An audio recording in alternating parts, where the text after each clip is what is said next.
തീരത്ത് അറേബ്യയിൽ നിന്നും വന്നു. ദീനിന്റെ ഇൽമാലിക്ക് ദീനാർ കൊണ്ടുവന്നു.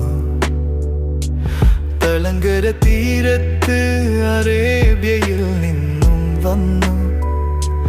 ദീനിന്റെ അറിവ് മാലിക്ക് ദീനാർ കൊണ്ടുവന്നു.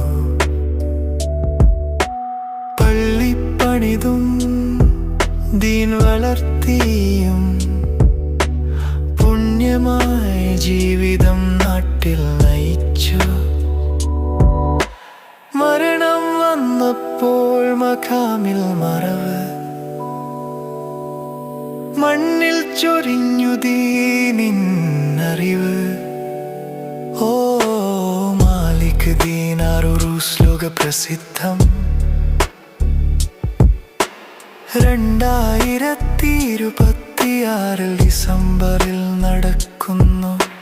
കേരളത്തിൽ നിന്നും പുറത്തു നിന്നും തീർത്ഥാടകരെത്തുന്നു, പ്രാർത്ഥിച്ചു മടങ്ങുന്നു. സാഫല്യം